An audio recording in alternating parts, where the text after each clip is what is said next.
with comedian David Boyle, and I'm quitting alcohol. Sometimes I wonder what would happen if I was single again, because I haven't been on the market since I started going bald and getting fatter and growing older, getting closer to death. I haven't seen what my new value on the market is. I haven't gone through that psychological readjustment. I'm still like a 25-year-old guy with luscious hair and a six-pack walking around. I never had a six-pack, by the way. I never even came close to a six-pack. But mentally, I walked around as though I had a six-pack. And in the grand scheme of things, there's not much difference. There's not much difference in believing you have a six-pack and having a six-pack.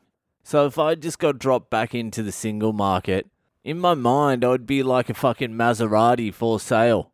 Brand new, yellow, 0 kilometers, where in reality, I'd be in the corner, in the darkest corner of some fucking used car lot with some fat, sweaty guy trying to sell me.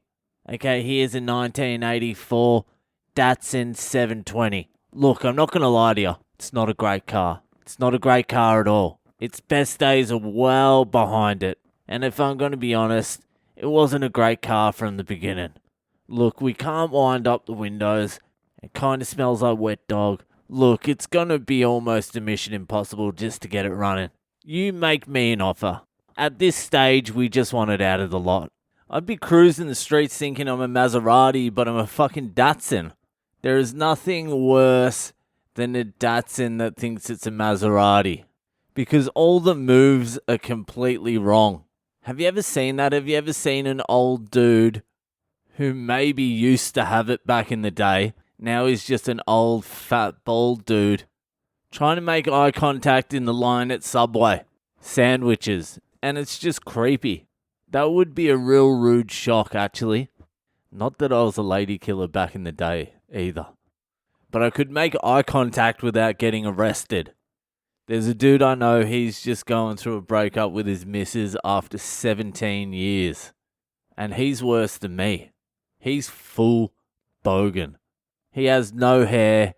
He's got tattoos everywhere. I think he might be missing a tooth. He's a truck driver. He only owns singlets. He would call a t-shirt formals. And he has a bunch of kids.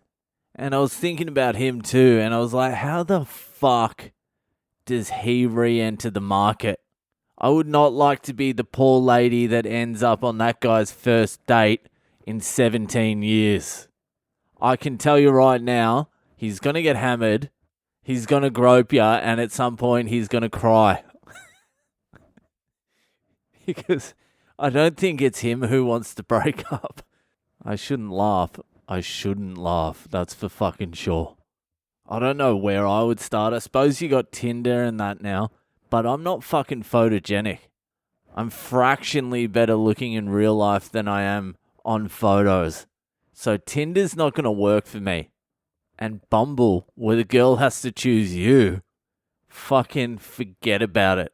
I wouldn't even sign up to that fucking shit. I would just pretend I'm like, nah, it's not my thing. These dating apps, I'm not into them, yeah. I like meeting girls the real way. That's how I like to do it.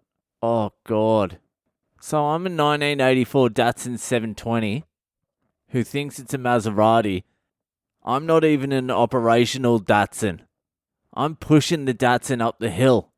Ladies will be like, this Datsun that thinks it's a Maserati that can't even fucking start. What do you do for work? What petrol are you using? Listen, I don't really like working. And I don't see work in my future.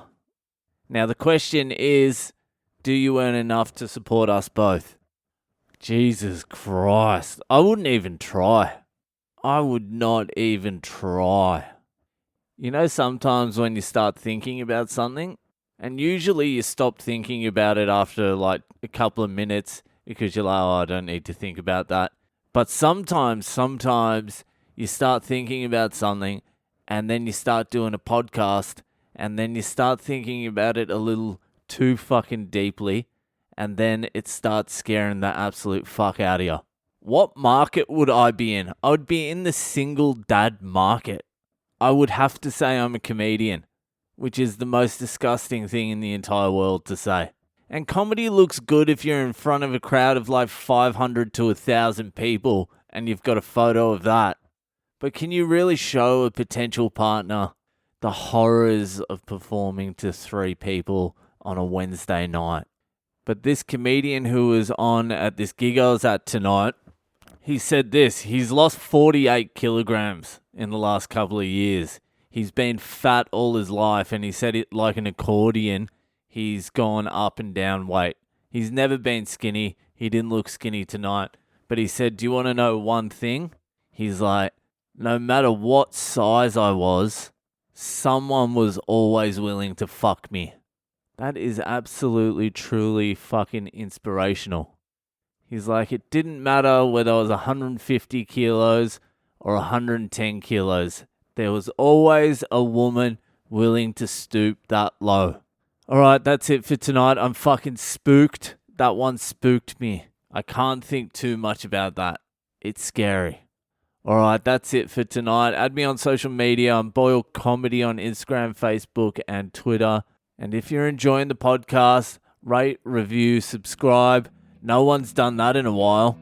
But if you do want to do something to help me out, just keep sharing it with your friends and people who you think might like it. I appreciate that. Anyway, see you the fuck later.